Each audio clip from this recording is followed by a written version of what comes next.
I'm sure by now you have heard about this fancy big game known as Starfield.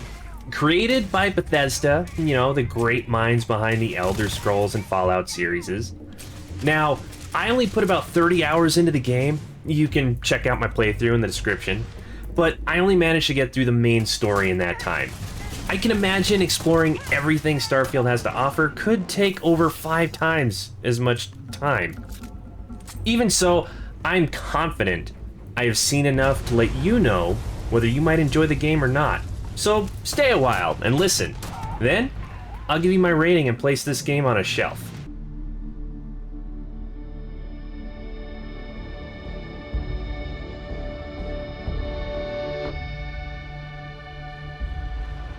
Hella, what's my one simple rule? Listen to Lynn. Boss lady knows best.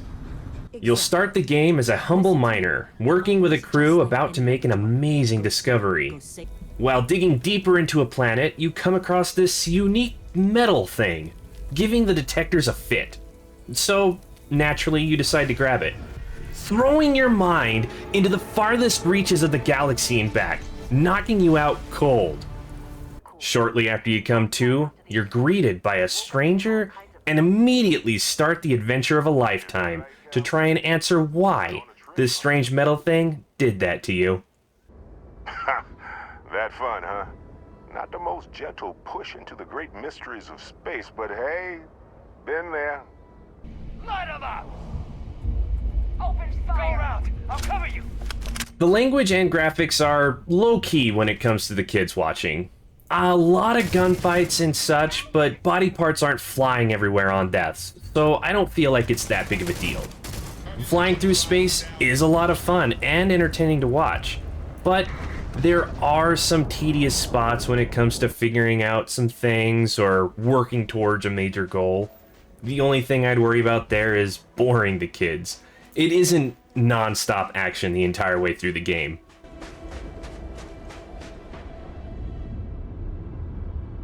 Any of this look familiar? Starfield starts with a minor tutorial and goes right into a very in-depth character creation, allowing you to customize the face to your every want and need. Well, most of them anyway. You can't make anything completely alien looking. It's all very human. After adjusting your physical appearance, you get to select a starting class, so to speak, with a few pre-selected skills already known, and some traits. The traits have many effects, including special rewards or conversation choices, and even some that make traversing on a planet easier. There are a lot to choose from, but you can only pick 3. There is a lot of reading involved to decide what is best for you.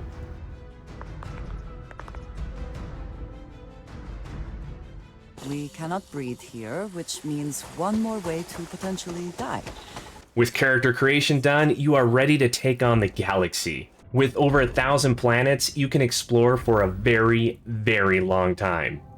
But exploring a single planet shouldn't take as long as you'd think. After choosing to land at a known landmark or a random spot, you'll be surrounded by a city or a very open wasteland, full of different resources and sometimes critters to play with. In the distance, you'll find a few points of interest that you can explore, but there is a limit to how far you can walk away from your ship. A lot of times, it just kind of felt like a walking simulator when I didn't have a quest-related goal.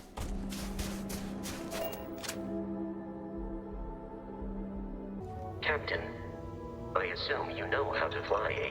Moving from planet to planet wasn't very complicated. Pick a spot and grab jump directly there. It was in orbit around planets that things could get a little complicated.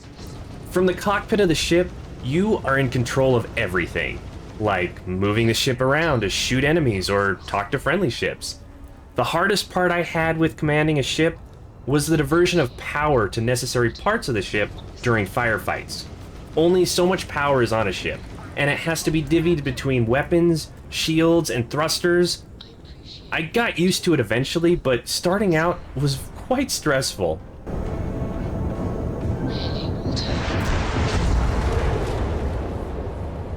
You should inspect your ship for heat leeches every couple landings. They'll cause plenty of havoc if left unchecked. One of the most important aspects of the game will be your home ship. The ship you like to spend most of your time on. Obtaining a ship is quite simple. You either buy, find, or steal. I preferred hijacking ships, but that involves a little bit of murder. If you have the credits, you could just buy one, but that can get quite costly. Ships aren't set in their form. You have the power to change out parts, mods, and even change the color to better suit your unique style. Or just come up with something completely bonkers. The choice is yours. Okay. We'll meet you on board your ship. Talk more when we get there. As you play through the game, you will make plenty of friends. Some of which you can even assign to the ship, or an outpost, or even to follow you around.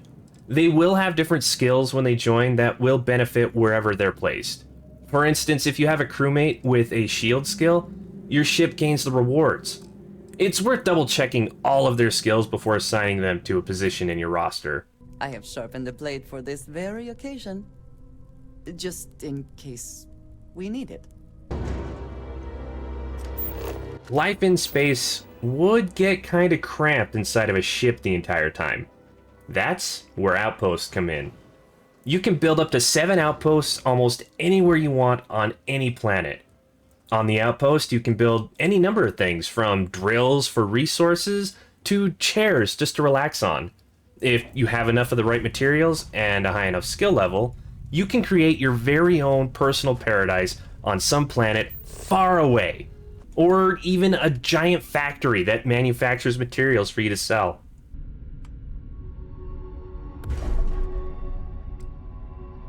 Hate to pull a worried old man act on you, but I'm an old man and I'm worried.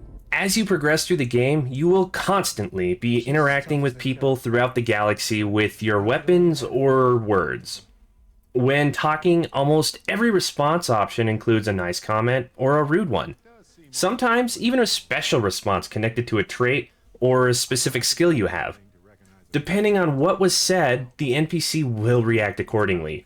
And if you have a follower, they may agree with what you said or dislike you a little more and want to talk about it.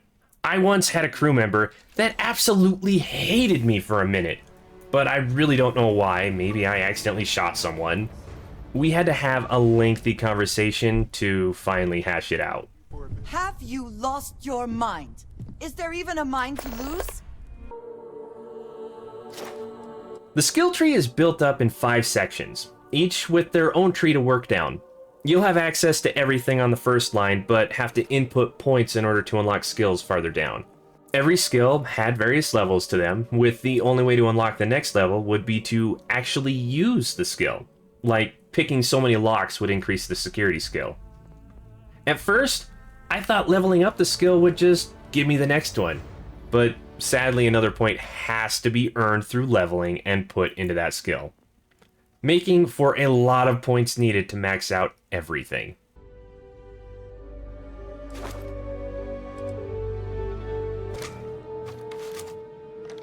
There is so much you can build in Starfield that it can get a little overwhelming. From your ships and outposts to food and medicine, all of which require specific skill levels and research. It's tough to remember everything you have access to. Crafting anything past level 1 was blocked behind 2 walls. First, you needed to level up the skill. After that, you needed to find a research lab and research everything you wanted to create now, involving specific materials thrown into the lab. I thought that was kind of annoying, especially when I couldn't find the special resources I needed for research, let alone to actually make the thing.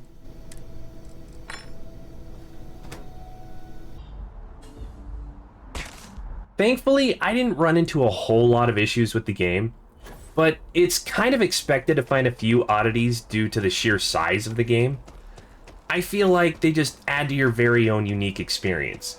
There was only one glitch I ran into that would force me to restart my game, multiple times. I had one friend on my ship, in a conversation with someone not on my ship. Story related, I think. But she would force me into the conversation, and when the other guy was supposed to talk, my game would just sit there, waiting. I ended up having to kick her off my ship and find where they're supposed to be talking and go through with the conversation. It got pretty frustrating. I enjoyed playing Starfield. I did get a lot of Fallout 4 vibes with the outpost building and weapon modifications. I didn't allow myself to get caught up in the hype. I'm pretty sure there were a few disappointed parties out there, but the funny thing about the game is you can focus on any number of things and decide if you hate or love the game. I guess it would depend on whether you go in with a negative or positive mindset. It was good, but I think the biggest problem was everything was spread thin across the galaxy. Some places felt amazing and fleshed out, but others left me wanting. So let's get it rated and find out what shelf it belongs on. The visuals for the environments were very good, but the characters didn't look as good as they should, in my opinion. Considering some of the games that have come out recently, of course they look better than previous Bethesda titles, but not by much. It's getting a 3. The main story was great, but I haven't even experienced a lot of the other stories the game has to offer. A ton of work has gone into growing the galaxy, and Bethesda always delivers, even on the smallest stories in a couple of books. It's getting a 5. For gameplay, I felt like everything worked as it should, except sneaking. I had a heck of a time sneaking around. Maybe Starfield isn't meant to be a stealth game, but that sucked.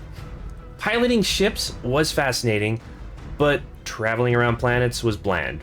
All in all, I'm feeling like it deserves a 3 for the back and forth I feel. Replayability is definitely a big thing in Starfield. All of the options with creating a character alone is enough to go through multiple times. There is a lot to discover and so many different ways to go through the game. It's getting a 5. Besides the one point I was getting frustrated at a conversation bug, I was having fun nearly the entire time.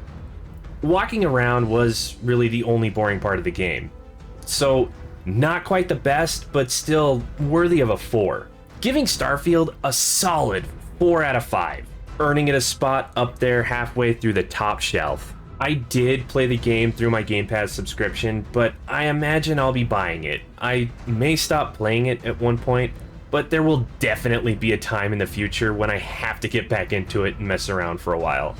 And I would be willing to bet there will be some amazing mods created for the game on PC worth checking out. So, now that I'm done with that, it's time to move on to the next one. I will see you there. Bye!